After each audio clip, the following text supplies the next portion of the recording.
What we have is a system set up to fail our students, where folks aren't being prepared for the next step. So, you know, maybe you didn't go to pre-K, so then when you get to kindergarten, little Johnny's getting in trouble because he's just moving around too much and he's too antsy because he hasn't learned how to, you know, behave in that classroom environment or what have you.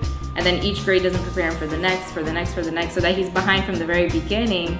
You know, then he doesn't get into a good high school. Maybe he's in the neighborhood high school that, you know, there's all these fights going on and there's this and there's that and there's distraction, you know, from the actual learning. And so then he's never prepared for college. Incidents like the woman getting hit in the face by the sergeant in Philadelphia, the police officer, you know, why that erupted into what it was, or which goes on to other things. But, you know, those incidents create havoc in the community, not just because a man hit a woman, but that went beyond that. Puertorriqueños say, si Dios quiere, you know, they put it in the will of, you know, they just throw it out there in the will of something. Even though God, if it's in God's will, yes. But you also have to work for it, and you have to, you know, apply for this job. You can't just say, Lord, if it's God's will, I'm gonna get the job and not apply. So people, they procrastinate. They just, they put themselves down. They put their borders in front of themselves. Like, you know. But I don't know if I can do this because I don't know if I can read that well. And the Latinos, we go into stuff already thinking that we're already at a disadvantage. Going back to the money, as the money gets smaller, right? There's only so much you can do, but there's still this great need. So I think that that's something that's always going to, and plus all these waves of new immigrants that come, that it's not just the Puerto Rican community anymore. It's the Dominican community, it's the Mexican community, it's, you know, those that come from South America. But we still have this common issue, which is we speak a language that we want to acknowledge and celebrate, but it becomes that disadvantage.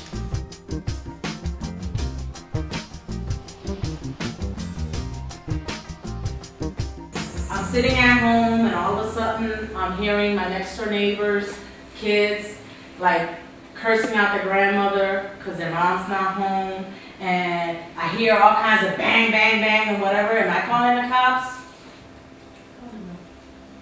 Most people say no. I'll call them out there. Because if you disrespect your grandmother, you're going to be disrespecting me next. You see what I'm saying? And I don't think that's right, because I'm a grandmother. You get me? And I was raised by my grandmother. I don't like it. She was raised by her grandmother. So, not on my watch. But then again, that's because I have a personal motive for it. Now, will these kids be slashing my tires next week? Absolutely.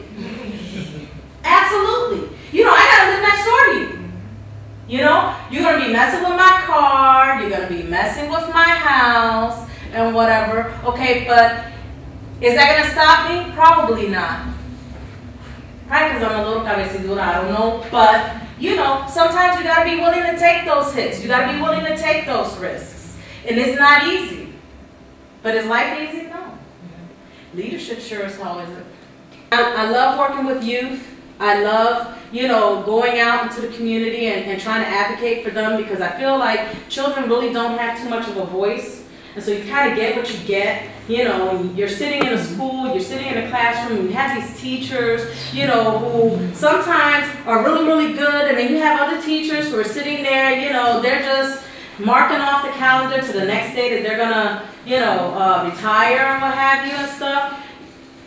You see these mothers and these fathers who are fighting all the time, and that poor kid, you know, like having to hear that all the time, and then you wonder why they're acting out and what have you and stuff. So enabling others to act, reaching out to that person that you know might, you know, need some help, and showing them how to do it, and motivating them to take that step and take the lead and do something. I think that's really important, and I think that that's part of grooming other leaders You know, and it's a big skill and it's difficult, but it's something that all leaders really should be doing, because it's about, you know, leaving that legacy, but it's about, you know, making sure that, God forbid, something happens to me. Is there wood somewhere? I don't know, knock on something.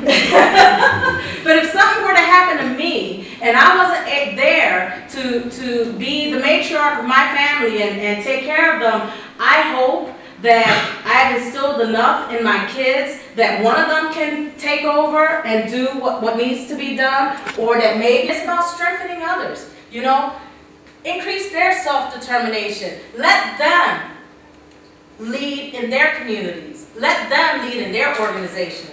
Let them go out and take the skills and do something I never even thought about. You know what I'm saying? Because each and every single one of you put on this paper, you know, not just what your course objective is, but what your project interests are. You know? And all these things I think are very valuable in our communities. You know? And you might come out and all of a sudden create something that we've never seen here before.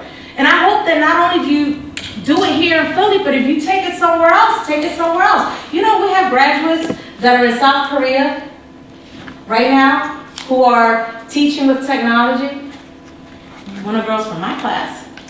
You know, we've had Rhodes Scholars who went to London to get their master's in public health and came back. One of the guys in my class. Okay. How many of you have heard of Hector Serrano?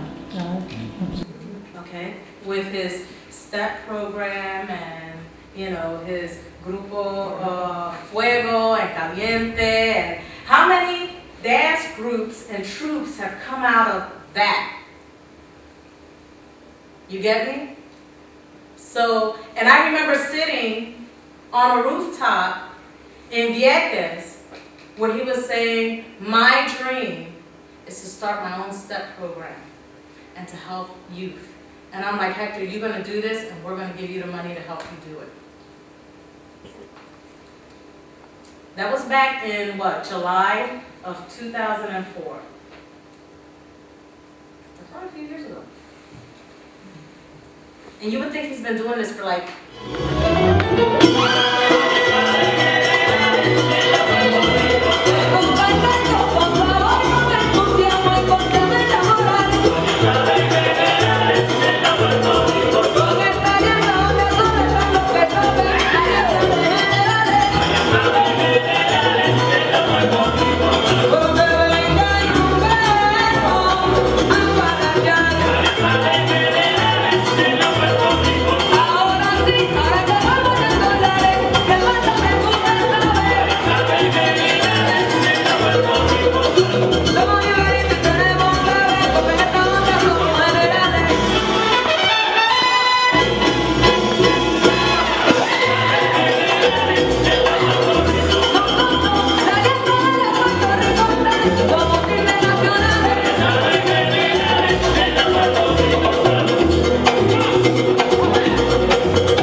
It gives large parties and I like large